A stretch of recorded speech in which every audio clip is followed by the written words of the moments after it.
FCC de moins en gamme ya PPRD même na ngamba la muka donc tozali ko invoquer moto tomba ki sodemo comme o isikisa ki misala ya banguna nyonso donc ekita na minute na isikatu bazali ko lokamboka na biso bazotelema le président Fachi Beton fire moto akata na zande tumba misala ya banguna fire na ngambu ya FCC na ngambu ya Lamuka na ba Assemblée nationale partout où bazali ko temela mbongo na biso moto etumba bango ezikisa bango au nom de Jésus.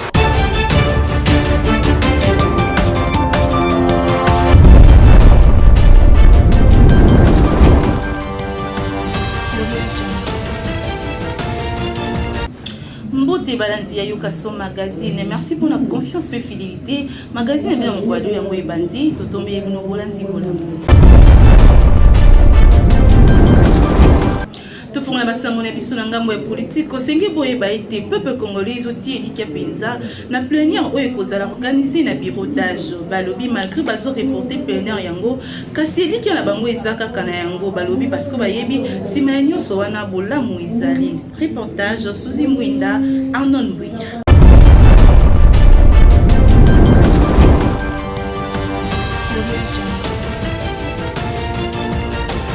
Bon, la période Oyo, donc s'est révolté du fait que le chef de l'État a présenté biso informateur. Informateur, azaloko la guide, ouais, et puis constitué, sika malamu eza, mabe eza.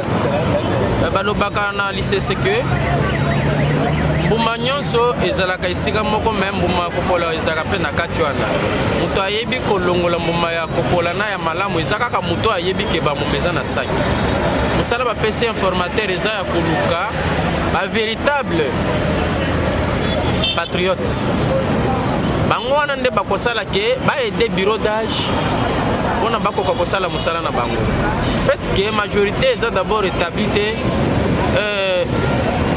mbutu bulu eke ezomona na kati ya assemblée yango nde ozomona soki asilisi musala na ye parce que lobi auti kosala point de presse elakisaki ke abanda musala na ye lelo akobanda koluka ndenge nini na koorganize makambo le jour akopesa biso majorité bino moko mokomona bureau d'âge kosala musala na gouvernement eza na kati tobengaka yango démissionnaire makasi nyonso ekosila bango parce que bakotikala kosala mosala te jusqu'à tel point que bakobimisa bureau définitif.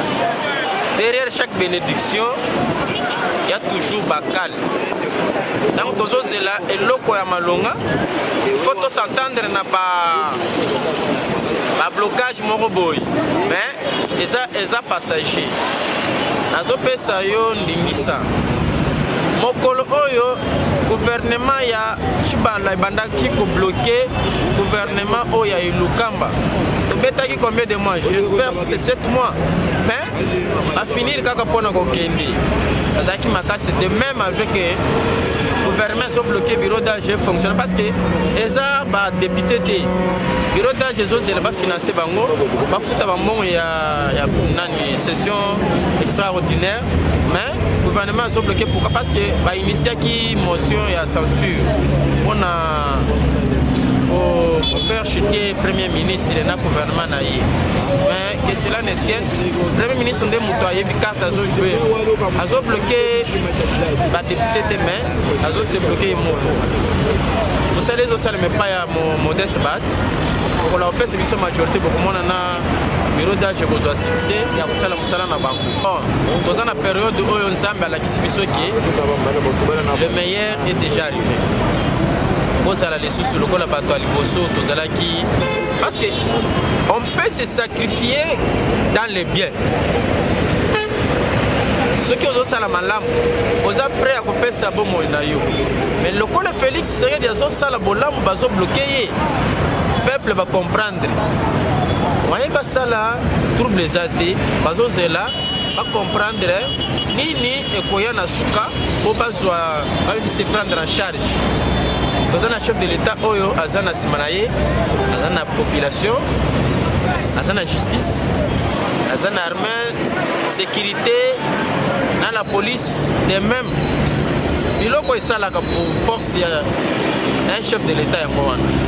le fait que bango bamoni ke ba bloquer bureau d'âge pour ça etikala ko sala musala nango bureau d'âge de même balinga basala musala na bango te soki majorité bimaki te le fait que majorité tozozela ebima ekopesa sikoyo bureau d'âge biki place bureau définitif ekokila yango wana parce que mission ya bureau d'âge yango wana mission ya informateur eza ndenge moko na bureau d'âge okola kopesa bureau d'âge majorité ya solo bureau d'âge ekozwa makasi sikoyo ya kobimisa bureau définitif mpona nga ma façon de voir les choses nga namoni que le président de la République a désigné un informateur de sorte que soki informateur wana asali mosala na ye a réunir baélément nyonso dans ce moment-là akoki kopermettre maintenant bureau définitif basala mosala na bango bapesa rapport à informateur apesa président de la République banommé gouvernement wana ekoki kosalama bien mais dans l'entretemps soki baréport ezali c'est que il y a quelque chose qui ne va pas opinion eza nanu divisé partagé alors dans la démocratie il faut aussi ndenge mosusu kozala na patience pour permettre baoyo banoma basala mosala na ndenge moko elongo bani pressé dans la vie eza na ntina te mais ce qui est important kopesa bato temps baconvaincre babouche nyonso bato baloba langage moko et puis badécanter situation c'est ainsi que mpo na nga report wana namoni kaka que eza dû à quelque chose mais tozosenga que quand même bapoliticien bakoma na kosangana baloba langage moko bapermettre informateur akoma na mosala na ye po tokende elongo bon koumela bien eza neti basi oyo banambelaka biso fufu okozala pressé mpo na kolia mais avec pressage wana alambi fufu ya modesu alors ozomona mais soki mosi apesi bino devoir ebisibi bozala na patience bozala calme biloko ebela bolia malamu mais vous êtes présent là vous êtes là pesa biso biloko bapesi bino ya modesu moni ke kosasa il faut savoir nde yango nazoloba koumela wana eza koumela ya suka te koumela wana ezali ya kobongisa eloko moko ya malonga eloko ya bien oyo ekoki kozala na intérêt ya peuple d'abord nde yango mpona ngai nazosenga population bazala calme batalela bamikisi oyo misala bapesi bango bakokoba kaka na pesa réponse malamu. Nous sommes dans la démocratie. Dans la démocratie, il n'y a pas de problème de violence. Démocratie, c'est pour un peuple. Démocratie, c'est oyoka mutunali à gauche, oyoka mutunali à droite, c'est pour dégager une solution. Wana et bon, jusqu'à maintenant, la population de Congo va comprendre que le bureau d'âge est commis vraiment très élastique comme ça pour baboy comme ce bureau définitif. Et là, que ça concerne wana omoni na gouvernement union sacrée. Oui, ça gouvernement union sacrée. Gouvernement wana ezali ba tendance mingi ekotaki na kati ya union sacrée. Pona kati na motema na bango to éviter soki c'est vrai bazali na souci ya changement ya mboka na biso Congo, c'est-à-dire ya population congolaise. Pour ce moni situation actuelle ndenge biso ba peuple congolais ko mener est vraiment très difficile. Blocage ezalaki tant ezalaki coalition na FCC na Kashi, chef de l'État son excellence président de la République Tshisekedi a yende azali garant de la nation. Tant moni que non blocage za mingi, ça reste 3 mandats pour mandat na ici là. Bon, promesse à ba peuple congolais que non, ba peuple congolais na kosala bino boyi amoni que non et ko zalé danger pour na répondre na 2023. De agréé qui gouvernement union sacrée wana. Maintenant na kati ya gouvernement union sacrée tendance ezali ebele. Pour eloko tokosenga chef de l'État azali garant de la nation, il faut akamata ba responsabilité na ye. Akamata ba responsabilité na ye au plus vite que bureau d'âge babimisa, bureau définitif et Assemblée nationale. C'est ça mon souhait. Tout ce que la kakawana politique, battu le pouet l'informateur, celle qui prend le prince Lobi Moleki, paie à démentira qui va vraiment ou banda qui caution qui a soit qui 1,500 000 $ pour n'offrir un fonctionnement. Reportage Suzy Mouinza, hérité le projet. La question du budget, elle m'intéresse aussi parce que j'ai vu dans les réseaux sociaux quelqu'un dire qu'on a débloqué 1 500 000 $ pour le travail de l'informateur. Je dois vous dire qu'il n'y a pas délation que celle-là. C'est vraiment une délation. C'est de la méchanceté, je peux dire. J'espère que le journaliste Israël Moutombo va vous exhiber ici la preuve du déblocage d'1 500 000 $. Au moment où je vous parle, moi j'aime être sincère et honnête. Mais mes camarades sont là, ils savent qu'au moment où nous parlons, il n'y a pas un seul dollar qui est sorti pour l'informateur. Au moment où nous parlons, même pour couvrir cette cérémonie, j'ai appelé mon chargé de presse ce matin chez moi à la maison pour lui donner de ma poche, de la poche de mon épouse, une provision pour qu'il puisse ne fût-ce que couvrir cet événement. C'est sorti de ma poche. Totikana ngambo ya politique toki malombango na ngambo ya société population baleli na tina ya misala ekomi pasi uta COVID-19 ya na RDC ba entreprise ebele ba komi ko limiter nombre ya ba travailleurs même ba journalier ba komi ko souffrir boyo kandenge baleli na micro ya Kasoma reportage Suzy Mwenda Armand Bouya ngoloba mingi pe pona ngana zo mona eza teme to lande émission na poka ba pose ba Rolanda to mona passe talaka e komaki na niveau na fani na pomo résonner le bita. Donc il n'est pas dans la commune, on a signé dans la kaka, na bête bourgmestre, moko porte dans le bé, ataba okanga pas de problème, à boire na kombola taza. Et ça té, même au kombola ozo mumba kombola. Azoté. OK, là c'est place c'est ça té. So yé tsanga to salani. To anan ba chaîne. Ko pesa, ata au kombola balobage. Pardon so ba comme ato yé ba reçoit té. Et c'est des clips et salami. C'est des produits fani boye. Des temps on a bino to sali. Na osana pour ça descend. Na descend no yelo bateke bo. Na descend na bo banokota. Ba oyo ba banokota 16h 7h 16h bobimi. 16h 20h 20h tongo. Bongote. Mutu moko ko triplé à côté 7h. Asana makasi na nzo abimité. À côté 16h à 20h abimité. À côté 20h tongo abimité. Mutu moko abat mesusu.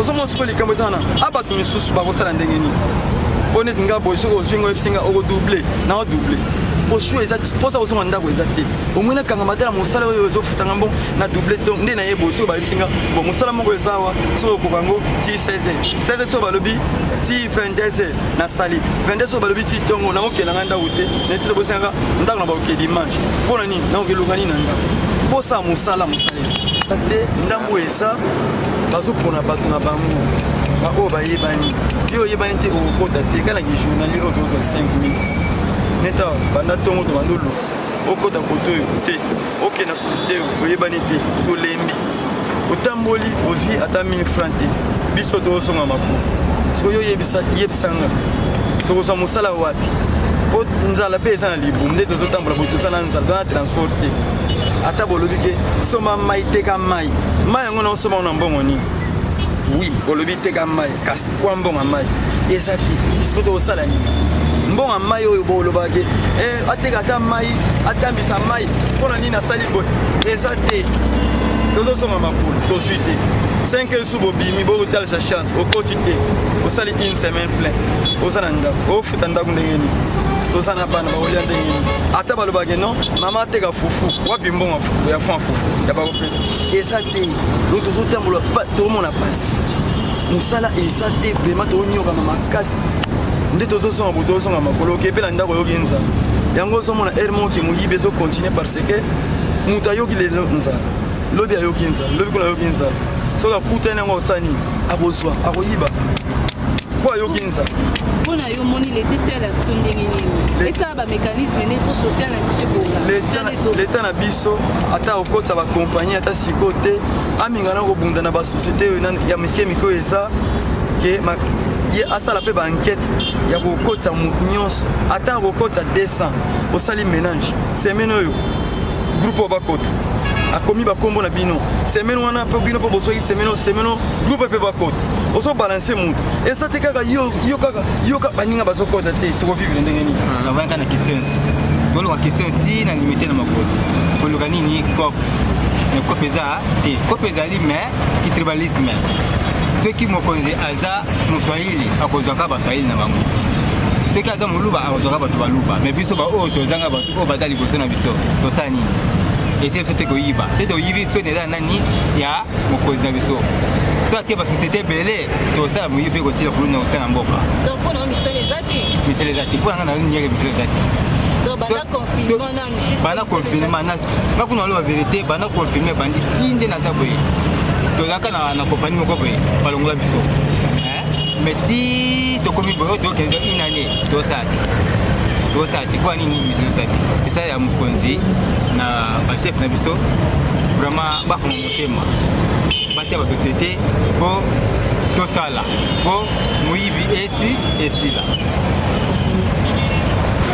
te bato fallait pas comprendre Fati ndenge aza wana aza moto ya mayele siko bato bazoyoka te toza na coronavirus eza na pays na biso awa te eza partout bino nyonso komoni wana siko koma akoki koengage bato misusu balongi na mosala te bato baoyo oyoki te bato balongi na mosala neti motu nini oyo oyoki te alongi na mosala bato nyonso baza na coronavirus ntina ndenge ekosila nango président Fati abombi déjà bamisala ebele po ekosala biso par exemple na Kasai bato bakei na Kasai kuna office de route baza na Kasai kuna batonga bandako oyo na bitumbaka mwina sabu babebisa bandako bato ebele na bavillage na minute oyo neti na Kasai kananga précisément na bamboka bazotonga neti na Ndemba neti na bamboka mosusu oyo na cité te bazotonga na bango tozela ti confinement esili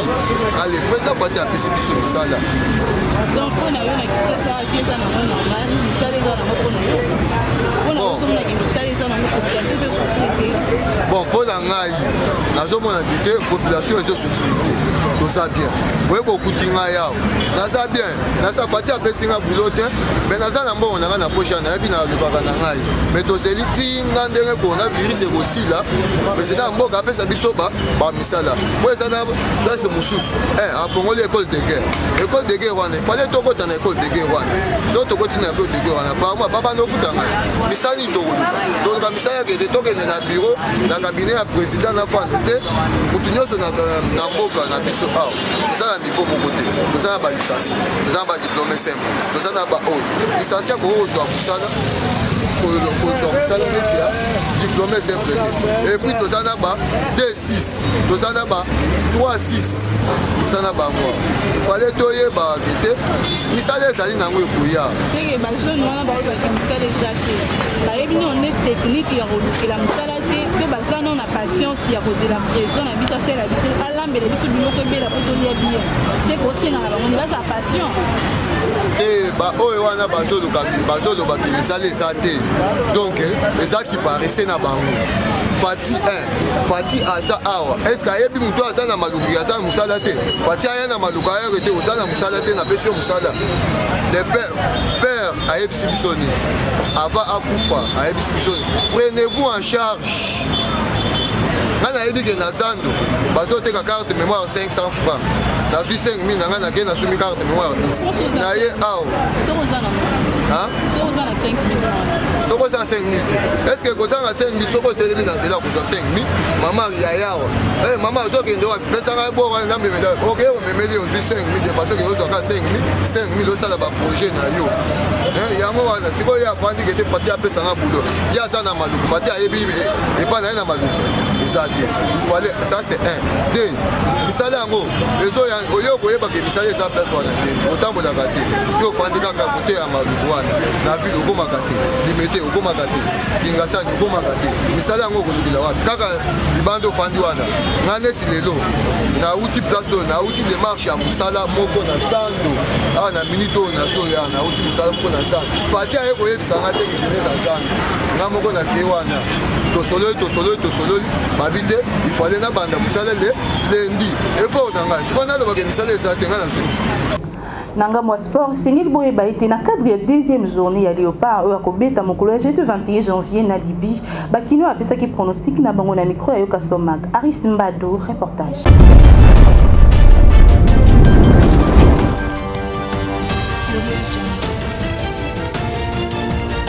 Mpona ngai ya vi na ngai nyonso ezalaka kitoko mpona léopard nyonso pete l'équipe wana tutu omona yango te po léopard nde makambo mpona minute oyo eza vita te mazembe te renaissance te sanga balende te biso bana dora te mais eza nde équipe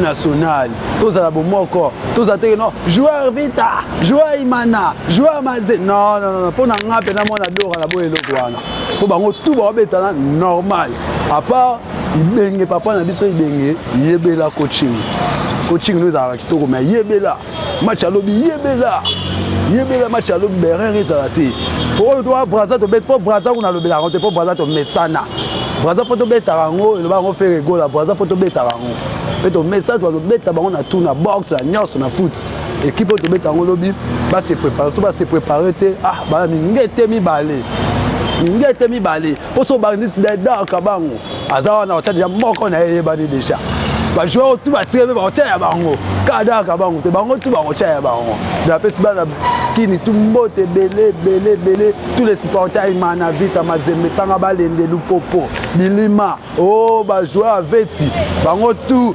bosoutenir équipe na biso RDC talaka mboka na biso mboka kitoko ye moko président Fachi océan ya monene talaka yo bango abenga ngo Fachi beto mais nga abenga ngo Fachi océan.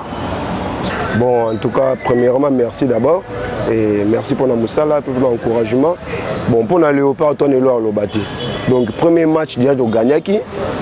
Deuxième match, puis obligatoirement, il faut gagner. Donc, où est l'équipe Nabiso? Donc, il y a l'obéla où tu es athée. Berre, Reza, il y a corrigé à Mickey, mais coach Azama, il y a moi, il commerce quand on a un changement pour que ait apporté un plus dans le léopard. Donc, le but est obligatoire de gagner pour que tout se positionne. Pour l'adversaire, Moussou Batikali wana, donc il y a un match à Makassi, mais en tout cas, obligatoirement, il faut gagner pour que tout fasse déjà position, peut tout soit coupe oyo. Wana mais obligatoire étant que Congolais, il faut tout soit. Mais quand un peu qu'on revoit problème à 9 wana, donc ils ont la mienne pour que tout soit un échec. Donc dernièrement contre na Chana Rwanda. À ces pays qui biso donc il y a tout Europe fois ces pays biso pour que on s'attire ne maté que likolo donc ezabongo. Bon, premier match to gagner qui 1-0 mais match à lobby il faut gagner 2-0 étant que Congolais. Donc pronostic nanga yango wana. Premièrement non, c'est vraiment pour la première victoire on va passer qui biso. Deuxièmement non, coach Ibenge a méga pour améliorer équipe. Pour la radio de gagner pour nous gagner. Mais l'équipe peut moi amélioration ensemble de joueurs, bas arranger mon collectif. Vraiment pour et ça la fierté de la Congolais. C'est un peu ça vraiment.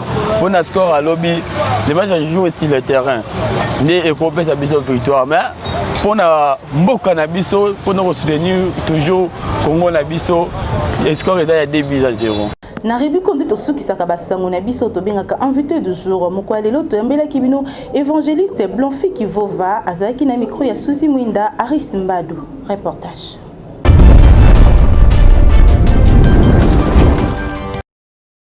Ok, comme on a pasteur Blanfi Kivova Yenge et église eza église le règne de Dieu.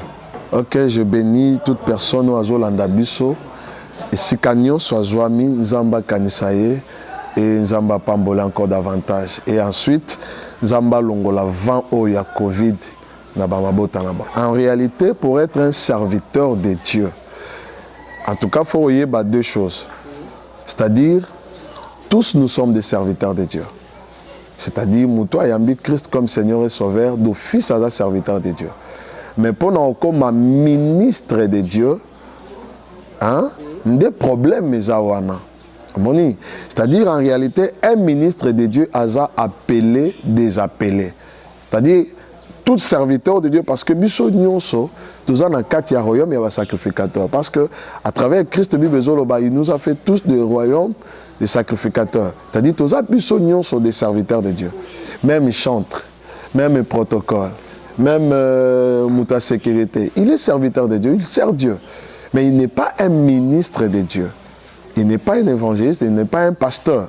Donc, pour nous, comme on a 4-5 ministères, il faut maintenant, vous allez encore appeler, et pas Yakolo et Lang.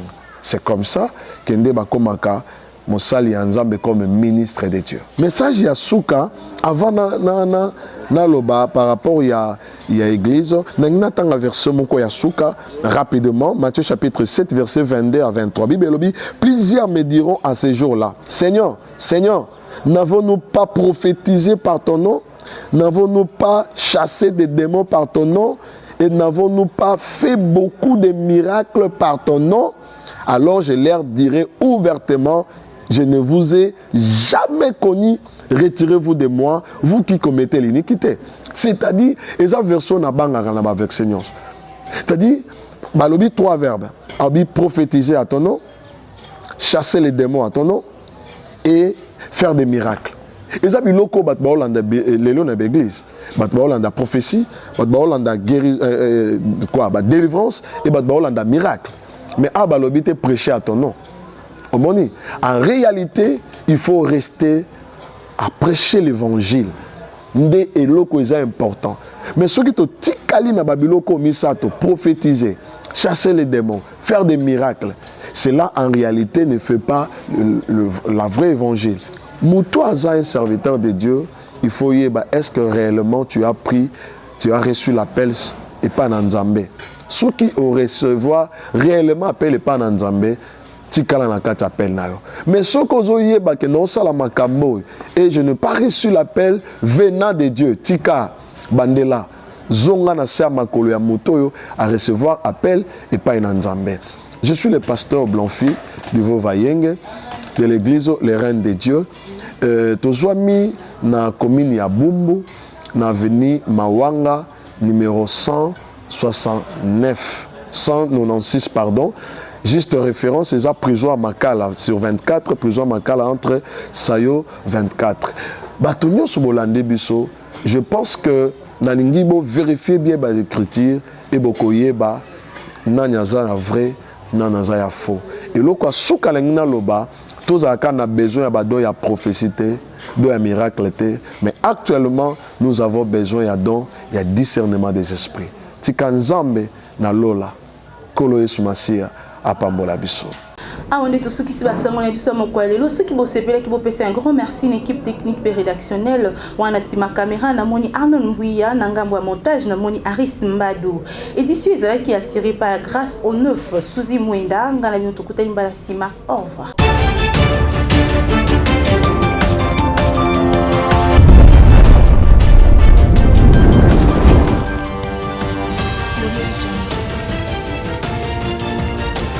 Tout démon ezana ngambo FCC, démon ezana ngambo ya PPRD, même na ngambo ya Mouka. Donc tozali ko invoquer moto etumba kiso demo comme oyo isikisaki misala ya banguna nyonso. Donc ekita na minute na isika tu bazali ko lokamboka na biso bazotelema le président Fachi Beton fire. Moto akana zanga etumba misala ya banguna fire. Fire na ngambo ya FCC na ngambo ya Lamuka na ba Assemblée nationale partout oyo bazali ko temela mboka na biso moto etumba bango ezikisa bango au nom de Jésus.